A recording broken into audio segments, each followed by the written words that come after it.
মিছিল র্যালি উত্তর সমাবেশে আমরা দু একটি কথা স্পষ্ট বলতে চাই। আমাদের ভারপ্রাপ্ত চেয়ারম্যান জনাব তারেক রহমান বলেছেন, যারা অন্যায় করবে তাদের বিরুদ্ধে ব্যবস্থা নিবে দল। তিনি বলেছেন প্রশাসনকে এবং সরকারকে ব্যবস্থা নেওয়ার জন্য যেই অপরাধ করুক তার বিরুদ্ধে আইনি ব্যবস্থা নিতে হবে।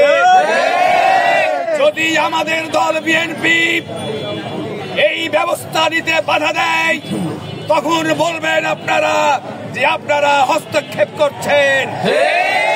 আমরা কি দেখছি, মিরপুর হাসপাতালের পাশে একজনকে খুন করা হয়েছে নির্মম ভাবে, খুলনায় একজনকে খুন করা হয়েছে, চাঁদপুর একজন ইমামকে খুন করা হয়েছে। আমরা এটার দৃষ্টান্তমূলক শাস্তি চাই। আমরা পাশাপাশি বলতে চাই, জুলাই এবং আগস্ট যিনারা শহীদ হয়েছেন তিনাদের রুহের মাগফিরাত কামনা করি, যিনারা আহত হয়েছেন তিনাদের সুস্থতা কামনা করি। আমরা বরাবরই চাই এই অর্জন যেন কোনো ক্রমে যেন ব্যর্থ না হয়, এই শহীদের রক্ত যেন ব্যর্থ না হয়, এই অন্তর্বর্তীকালীন সরকার যেন ব্যর্থ না হয়। আমরা প্রথম থেকে সহযোগিতা করে আসছি। আমরা কি দেখছি, একটি রাজনৈতিক দল জামাত ইসলাম তারা ষড়যন্ত্র করছে। তারা কি বলছে যে নির্বাচন করা যাবে না, আগে স্থানীয় সরকার নির্বাচন তারপরে জাতীয় নির্বাচন। তারা বলছে পিআর পদ্ধতিতে, তারা অনেক কথা বলছে, তারা ষড়যন্ত্র করছে।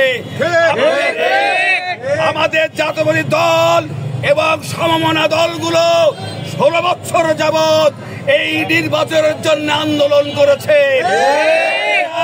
এটা বলতে চাই, যারা জামাত এবং এনসিপি যেটা বলছে আগে সংস্কার, আগে বিচার, তারপরে নির্বাচন, স্পষ্ট বলতে চাই সংস্কার এবং বিচার আপনারা চাচ্ছেন, তার আগের প্রয়োজন হচ্ছে নির্বাচন। নির্বাচন হয়, নির্বাচন সরকার এই সংস্কার এবং নির্বাচন সব বিচার অবশ্যই তারা করবে ইনশাআল্লাহ। আমাদের ভারপ্রাপ্ত চেয়ারম্যান 31 দফা দিয়েছে সংস্কারের জন্য। যদি আপনাদের মনে হয় এনসিপি এবং জামাত অন্য কোন ষড়যন্ত্র, যদি আপনাদের মনে হয় আরো অন্য সংস্কার দরকার, তাহলে আপনারা বলতে পারেন। যদি আমরা সরকারে যাই আমরা ইনশাআল্লাহ এটা দেখব। চাই ভারতের সহযোগিতায়, রয়ের সহযোগিতায়, আওয়ামী লীগের অর্থায়নে জামাত এই দেশে বিশৃঙ্খলা করবে, বিএনপি এটা হতে দিবে না। এটা স্পষ্ট বলতে চাই যে আমাদের পল্টন পার্টি অফিসের সামনে যে বোমা বিস্ফোরণ হয়েছে, যারাই করুক আমরা তার দাঁত ভাঙা জবাব দিব। আপনাদেরকে বলতে চাই, আইনের প্রতি শ্রদ্ধাশীল হন, ষড়যন্ত্রের পথ পরিহার করুন। আমরা প্রশাসনকে সহযোগিতা করতে চাই। প্রশাসন তাদের নিজের গতিতে চলবে, আদালত তাদের নিজের গতিতে চলবে। আমরা বিএনপি অঙ্গ এবং সহযোগী সংগঠন এই ব্যাপারে কোনো হস্তক্ষেপ করব না। আমরা এটাও বলে দিতে চাই, যারা অনৈতিক কাজ করবে, সে আমাদের দলের হোক, সে জামাত হোক, সে এনসিপি হোক, তার বিরুদ্ধে ব্যবস্থা নিতে হবে। এই আমাদের দলের যদি হয়, জামাত যদি হয়, এনসিপি হয়, আমরা আমার দলের পক্ষে কথা বলবো না। বলতে চাই, জুলাই এবং আগস্ট কোনো ক্রমেই যেন ব্যর্থ না হয়। চাঁদাবাজদের কারণে, অবৈধ দখলবাজদের কারণে এবং অনৈতিক কাজের যারা করছে তাদের কারণে এইটা যেন ব্যর্থ না হয়।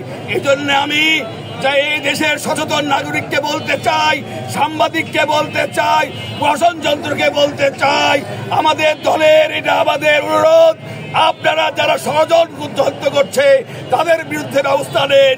অনেক রক্ত আমরা দিয়েছি এদেশে এই স্বৈরাচার পতনের জন্য, আর রক্ত আমরা দিতে চাচ্ছি না। এই দেশকে আমরা গণতান্ত্রিক দেশ হিসাবে করতে চাই, প্রতিষ্ঠা করতে চাই, বৈষম্য বিরোধী একটি দেশ আমরা প্রতিষ্ঠা করতে চাই। যারা ষড়যন্ত্র করছে, জামাত ইসলাম, এনসিপি, ভারত, আওয়ামী লীগ, যেই হোক, তার বিরুদ্ধে আমরা আমাদের নেতা তারেক রহমানের নেতৃত্বে কঠিন ব্যবস্থা নিব। সকলকে ধন্যবাদ জানিয়ে আজকের এই প্রতিবাদ মিছিলে অংশগ্রহণ করার জন্য ধন্যবাদ জানিয়ে আমি আমার বক্তব্য শেষ করছি। শহীদ জিয়াউর রহমান অমর হোক, বেগম খালেদা জিন্দাবাদ, আর জনাব তারেক রহমান জিন্দাবাদ। আল্লাহ হাফেজ।